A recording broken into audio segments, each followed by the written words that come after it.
बहुत समय पहले एक समृद्ध राज्य में एक पराक्रमी राजा रहता था। वह युद्ध कला में निपुण था और आखेट का बहुत बड़ा शौकीन था। उसके साथ उसका एक बुद्धिमान मंत्री रहता था। मंत्री की सबसे बड़ी विशेषता यह थी कि वह हर परिस्थिति में ईश्वर पर अटूट विश्वास रखता था। चाहे सुख मिले या दुख, लाभ हो या हानि, उसके मुख से हमेशा एक ही बात निकलती थी, ईश्वर जो करता है अच्छे के लिए ही करता है। राजा कई बार उसकी यह बात सुनकर मुस्कुरा देता था, लेकिन उसके मन में यह प्रश्न अवश्य उठता था कि क्या हर दुख के पीछे भी कोई भलाई छिपी हो सकती है? क्या हर पीड़ा वास्तव में ईश्वर की कृपा होती है? एक दिन प्रातःकाल राजा ने वन में आखेट पर जाने का निश्चय किया। मंत्री भी उनके साथ चल पड़ा। दोनों घने जंगल की ओर बढ़ने लगे। चारों ओर ऊंचे वृक्ष खड़े थे। पक्षियों का मधुर स्वर वातावरण में गूंज रहा था। शीतल हवा बह रही थी और पूरा वन शांत दिखाई दे रहा था। तभी राजा की दृष्टि कुछ दूरी पर खड़े एक सुंदर हिरण पर पड़ी। राजा के चेहरे पर प्रसन्नता छा गई। उन्होंने तुरंत अपना धनुष उठाया और तीर चढ़ाकर निशाना साध लिया। उन्हें विश्वास था कि इस बार उनका निशाना कभी नहीं चूकेगा। लेकिन उसी क्षण नियति ने कुछ और ही तय कर रखा था। अचानक घनी झाड़ियों के भीतर से एक विशाल जंगली सुअर बिजली की गति से बाहर निकला और सीधे राजा से टकराकर आगे निकल गया। इस अचानक हुए प्रहार से राजा का संतुलन बिगड़ गया। उनके हाथ में चढ़ा हुआ तीर फिसल गया और उसकी नुकीली धार उनकी उंगली में गहराई तक लग गई। देखते ही देखते रक्त बहने लगा। तीव्र पीड़ा से राजा का चेहरा क्रोध से भर उठा। उन्होंने तुरंत मंत्री की ओर देखा। उन्हें लगा कि मंत्री उनकी पीड़ा देखकर दुख प्रकट करेगा, लेकिन मंत्री ने शांत स्वर में केवल इतना कहा, ईश्वर जो करता है अच्छे के लिए ही करता है। मंत्री के यह शब्द सुनते ही राजा का क्रोध और भी बढ़ गया। उन्हें लगा जैसे उनकी पीड़ा का उपहास किया जा रहा हो। उसी क्षण उन्होंने ऐसा निर्णय लिया जिसने आगे चलकर दोनों के जीवन की दिशा बदल दी। राजा का क्रोध अब अपनी सीमा पार कर चुका था। उन्होंने कठोर स्वर में मंत्री से कहा, यदि तुम्हें मेरी पीड़ा में भी भलाई दिखाई देती है तो आज से तुम मेरे साथ रहने योग्य नहीं हो। अभी इसी क्षण मेरा साथ छोड़ दो और दूसरी दिशा में चले जाओ। मंत्री ने राजा के शब्द शांत भाव से सुने। उनके चेहरे पर न क्रोध था और न ही शिकायत। उन्होंने विनम्रता से सिर झुकाया और बोले, जैसी आपकी आज्ञा राजन। ईश्वर जो करता है अच्छे के लिए ही करता है। इतना कहकर मंत्री दूसरी दिशा में चल पड़ा। राजा ने एक बार भी पीछे मुड़कर नहीं देखा। उनके मन में अभी भी अपनी चोट का दुख और मंत्री की बात का क्रोध भरा हुआ था। कुछ दूर आगे बढ़ने पर जंगल और भी घना होता चला गया। ऊंचे वृक्षों के कारण सूर्य का प्रकाश भी भूमि तक नहीं पहुंच पा रहा था। चारों ओर अजीब सी निर्वता छाई हुई थी। तभी अचानक झाड़ियों के पीछे से कई बलशाली लोग निकल आए। उनके हाथों में भाले और तलवारें थीं। उन्होंने राजा को चारों ओर से घेर लिया। राजा ने तलवार निकालने का प्रयास किया, लेकिन वे संख्या में बहुत अधिक थे।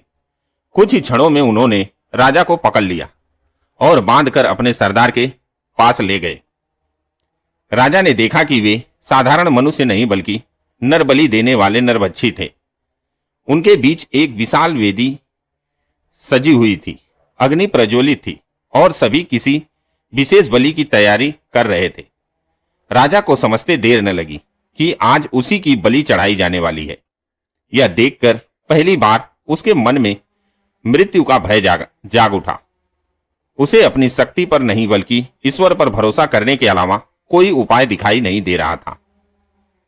उसे यह भी याद आने लगा कि मंत्री बार बार क्यों कहता था, ईश्वर जो करता है अच्छे के लिए ही करता है। लेकिन अब बहुत देर हो चुकी थी। नरभक्षियों ने राजा को बलि की वेदी के सामने खड़ा कर दिया। चारों ओर मंत्रों का उच्चारण होने लगा। अग्नि की लपटें आकाश की ओर उठ रही थी और सभी लोग अपने सरदार के आदेश की प्रतीक्षा कर रहे थे। तभी उनका पुजारी आगे बढ़ा। उसने राजा को ध्यान से देखा और बलि देने से पहले उसके शरीर का परीक्षण करने लगा। अचानक उसकी दृष्टि राजा की घायल उंगली पर पड़ी। वहां अभी भी घाव का निशान स्पष्ट दिखाई दे रहा था।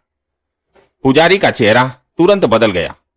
उसने ऊंचे स्वर में कहा, रुको, रुक जाओ, इसकी बलि नहीं दी जा सकती। यह मनुष्य पूर्ण नहीं है, इसका अंग भंग हो चुका है। हमारे नियम के अनुसार खंडित शरीर वाले व्यक्ति की बलि स्वीकार नहीं होती। यह सुनते ही वहां सन्नाटा छा गया। सरदार ने भी राजा की घायल उंगली देखी और तुरंत उसे मुक्त करने का आदेश दे दिया।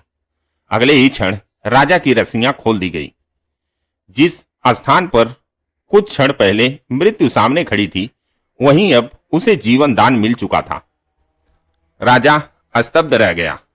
उसे अपनी आंखों पर विश्वास नहीं हो रहा था। उसने अपनी उसी कटी हुई उंगली को देखा, जिसे कुछ समय पहले वह अपना सबसे बड़ा दुर्भाग्य मान रहा था। अब वही छोटी सी चोट उसके प्राणों की रक्षक बन चुकी थी। उसी क्षण उसके मन में मंत्री के शब्द गूंज उठे, ईश्वर जो करता है अच्छे के लिए ही करता है। राजा की आंखें पश्चाताप से भर उठी। उसे अपनी भूल का एहसास हो गया। उसने सोचा कि जिसने हर परिस्थिति में ईश्वर की इच्छा पर विश्वास किया, वही वास्तव में सत्य कह रहा था। अब उसके मन में केवल एक ही इच्छा थी, किसी भी प्रकार अपने मंत्री को ढूंढकर उससे क्षमा मांगनी चाहिए। राजा तुरंत उस स्थान से निकल पड़ा। अब उसके कदम पहले जैसे गर्व से नहीं बल्कि विनम्रता से आगे बढ़ रहे थे। वह पूरे मार्ग में केवल अपने मंत्री के बारे में सोचता रहा। उसे बार बार अपनी कठोर बातें याद आ रही थी। उसे महसूस हो रहा था कि उसने बिना कारण अपने सबसे विश्वास पात्र साथी का अपमान किया था। बहुत देर तक जंगल में भटकने के बाद उसे नदी के किनारे किसी के भजन गाने की मधुर ध्वनि सुनाई दी। राजा उस दिशा में बढ़ा। पास पहुंचकर उसने देखा कि उसका मंत्री शांत मन से ईश्वर का स्मरण कर रहा था। उसके चेहरे पर वही संतोष था जो पहले भी था। राजा दौड़कर मंत्री के पास पहुंचा और उसे प्रेम से गले लगा लिया। उसकी आंखों में पश्चाताप के आंसू थे। उसने मंत्री से क्षमा मांगी और जंगल में घटी पूरी घटना विस्तार से सुना दी। उसने कहा, आज मुझे समझ में आ गया कि मेरी कटी हुई उंगली ही मेरे प्राणों की रक्षा का कारण बनी। यदि वह चोट न लगी होती तो आज मैं जीवित नहीं होता। तुम बिल्कुल सही कहते थे। ईश्वर जो करता है अच्छे के लिए ही करता है। फिर राजा कुछ क्षण शांत रहा। उसके मन में एक और प्रश्न उठ रहा था। उसने मंत्री की ओर देखा और कहा, मेरी उंगली कटने में तो मेरा भला हो गया, लेकिन मैंने तुम्हारा अपमान किया, तुम्हें अपने साथ से दूर भेज दिया। इसमें तुम्हारा क्या भला हुआ? यह सुनकर मंत्री के चेहरे पर हल्की सी मुस्कान आ गई। उसने राजा की ओर देखा और उत्तर देने के लिए अपने होठ खोले। मंत्री मुस्कुराया और शांत स्वर में बोला, राजन, यदि आपने मुझे अपने साथ से अलग नहीं किया होता तो मैं भी आपके साथ नरबच्चियों के हाथों पकड़ लिया जाता। आपकी उंगली कटी हुई थी, इसलिए आपकी बलि नहीं दी गई, लेकिन मेरा शरीर पूर्ण था। आपकी जगह मेरी बलि निश्चित थी, इसलिए आपने मुझे अपने साथ से दूर भेजा। उसी निर्णय ने मेरे प्राण भी बचा लिए। यह सुनते ही राजा की आंखें नम हो गई। अब उसे पूरी तरह समझ में आ गया कि ईश्वर की योजना मनुष्य की समझ से कहीं अधिक विशाल होती है। जिस घटना को वह दुर्भाग्य समझ रहा था, वही उसके और उसके मंत्री दोनों के जीवन की सबसे बड़ी रक्षा बन गई। उस दिन राजा ने मन ही मन प्रण किया कि वह जीवन की हर परिस्थिति में धैर्य रखेगा और ईश्वर पर विश्वास कभी नहीं छोड़ेगा।